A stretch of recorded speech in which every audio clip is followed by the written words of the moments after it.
അപ്പൊ guys welcome back to fashion creator series part 10. അതായത് നമ്മുടെ അവസാനത്തെ പാർട്ടാണ് നമ്മൾ ഡിസ്കസ് ചെയ്യാൻ പോണേ. നമ്മുടെ ഈ സീരീസ് സ്റ്റാർട്ട് ചെയ്തപ്പോൾ ഫാഷൻ ക്രിയേറ്റർ അവർ ആഗ്രഹിക്കുന്ന കുറെ പേരുണ്ടായിരുന്നു. അപ്പൊ നമ്മൾ ഈ 10 പാർട്ടിൽ നിങ്ങൾക്ക് ഒരു ക്ലിയർ ആയിട്ടുള്ള റോഡ് മാപ്പ് കിട്ടിയിട്ടുണ്ടാവും ഞാൻ പ്രതീക്ഷിക്കുന്നത്.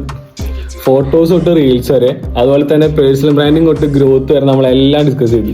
പക്ഷേ ഈ സീരീസിൽ ഏറ്റവും ഇമ്പോർട്ടൻ്റ് ആയിട്ടുള്ള കാര്യം നിങ്ങൾക്ക് പറഞ്ഞുതരാം. അതായത് നിങ്ങൾക്ക് പെർഫെക്റ്റ് ആയിട്ടുള്ള ഒരു ക്യാമറ ഇല്ലെങ്കിലും, പെർഫെക്റ്റ് ഔട്ട്ഫിറ്റ് ഇല്ലെങ്കിലും, അതുപോലെ തന്നെ പെർഫെക്റ്റ് ആയിട്ട് എഡിറ്റ് അറിയില്ലെങ്കിലും നിങ്ങൾക്ക് ഇത് സ്റ്റാർട്ട് ചെയ്യാം. പക്ഷെ സ്റ്റാർട്ട് ചെയ്യാണ്ടിരുന്നാൽ നിങ്ങൾക്ക് ഒരിക്കലും ഗ്രോ ഉണ്ടാവില്ല.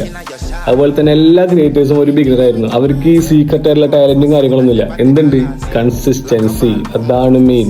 അതുകൊണ്ട് നിങ്ങൾ അങ്ങോട്ടും കമ്പയർ ചെയ്യാണ്ട് കണ്ടന്റ് സ്റ്റാർട്ട് ചെയ്യാൻ നോക്കുക. അപ്പൊ ഗൈസ്, കണ്ടന്റ് ക്രിയേറ്റ് ചെയ്യുക, ഇംപ്രൂവ് ചെയ്യുക, കൺസിസ്റ്റൻസി മെയിൻറ്റെയിൻ ചെയ്യുക. ഒരു ദിവസം നിങ്ങളുടെ ഹാർഡ് വർക്കിനും റിസൾട്ട് കിട്ടും ഫോർ ഷുവർ. അപ്പൊ ഗൈസ്, ഫാഷൻ ക്രിയേറ്റർ സീരീസ് ഇവിടെ അവസാനിക്കുകയാണ്. പക്ഷെ നിങ്ങളുടെ ഫാഷൻ കണ്ടന്റ് ക്രിയേഷൻ ജേണി ഇവിടെയാണ് സ്റ്റാർട്ട് ചെയ്യണേ. അപ്പൊ എല്ലാവരും തുടങ്ങുക. All the best.